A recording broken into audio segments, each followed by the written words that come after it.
大家好，歡迎返到嚟肥宅嘅頻道。今次分享嘅係加工系列，我今次做嘅係卡碧尼 Mark II 嘅手同埋膊頭。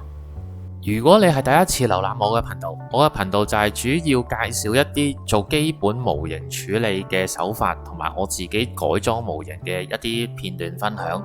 如果鍾意嘅話，就記得訂閱啦。好，首先嚟開箱介紹一下我哋呢隻卡碧尼先。佢係2004年出版嘅 MG version， 其實都可以算係舊世代嘅 version。所以咧，其實佢 MG 嘅價值就反而喺內購入邊多過喺個外殼上面。嗱，其實大家拆出嚟睇咧，都見到幾大嚿嘅，尤其是嗰兩個翼都好牙擦下。咁今次咧就係收到數組嘅模型，然之後要幫佢做一啲加工嘅改裝嘅。咁我哋第一件事要做嘅就將佢分件先。今次嘅分享咧就只會好輕輕賴到我做過嘅過程，因為喺另外兩個系列入門同埋改裝嘅系列入邊咧，我已經將每一個流程好詳細咁樣解釋咗。如果我擺埋入嚟咧，我驚呢條片1個鐘都玩唔完啊！有興趣嘅朋友可以去我個 channel 嗰度睇翻唔同系列嘅流程分享。呢度輕輕講一講，如果要分開一啲已經做好咗嘅件咧，其實用筆刀喺中間條罅嗰度攝落去，再左右慢慢撬咧，都係一個幾唔錯嘅方法嚟嘅。拆完件之後，首先做個打磨，呢啲就係我會用得到嘅打磨工具啦。咁我哋打磨咗個水口位先。其實呢隻卡碧尼唔算太新手向嘅，你見到佢紅色嘅甲咧，其實佢係做咗個光面。當你一打磨嘅時候，嗰啲刮痕補咗上去咧，其實就好明顯㗎啦。咁所以其實唔太適合掃組嘅。有陣時遇到呢一啲內彎嘅位咧，咁其實就會用筆刀去將個水口位批到盡出嚟，然之後先再打磨。咁樣就比較容易啲，因為你內彎咧，你無論落棒又好，落面又好，其實個位都係未必食得啱嘅。打磨咗之後就做最花功夫嘅時間，就係做呢個黑線嘅佈局啦。肥宅喺呢一度咧，其實都用咗一日一夜去先至完成到成隻手同埋膊頭嘅佈局啊。佈局完成咗，咁我哋下一步就要將呢個佈局畫得去精細同埋精準一啲，用各種嘅輔助工具，包括係可能用到圓規啦，或者我之前有介紹過一啲自製嘅小道具嘅。佈局時候畫得精準啲，亦都有助於你要複製嘅時候，你會冇咁地獄嘅成件事。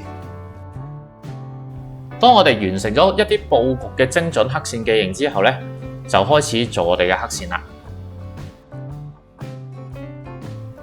考慮到卡碧尼最吸引眼球嘅，其實就係呢兩對翼。所以除咗黑線上面我會做一個比較複雜嘅佈局之外，我亦都會用一啲膠件去幫助提升細節嘅。譬如呢一個位，我就會刻一個5mm 深嘅黑線，然之後再放一粒膠條落去做一個色路燈嘅效果。而譬如喺對翼嘅上方咧，我就刻咗呢幾個梯形嘅形狀出嚟。咁我亦都會喺呢幾個梯形嘅形狀上面咧，再額外安裝一啲膠板去提升翻成個裝甲個層次嘅感覺。詳細嘅解釋咧，喺改裝系列嗰度有條9分半嘅片，大家有興趣可以去睇一睇。咁我喺呢度就淨係好輕輕咁樣介紹一下成個流程。首先我哋用貼紙倒咗呢一個梯形嘅帽出嚟先，然之後將佢界出嚟，再放上去膠板上面，界翻個一模一樣嘅梯形出嚟，對一對個位 OK 啊。咁我哋就可以用膠水將呢個梯形嘅膠片黐上去個翼上面啦。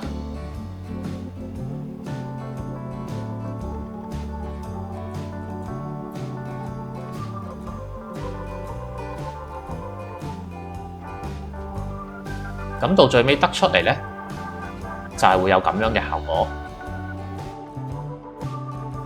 完成咗對翼之後，咁我哋落到去手嘅部分，上臂呢一度咧，我亦都會俾翻少少嘅黑線佢啦，同埋做翻一個黑線加膠條嘅細節提升。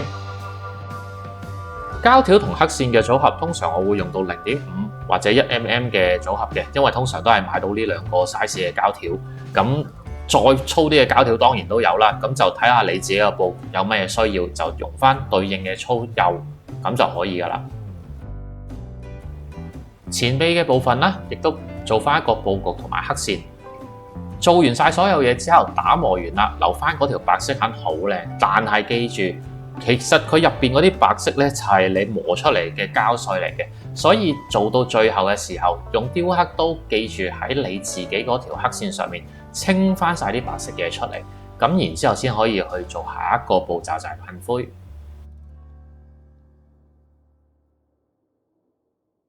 到最後啦，喺個頂住嗰兩隻翼嘅膊頭上面嘅呢一個位，我都嫌佢太過空白，咁所以想做多一個內扣俾佢嘅。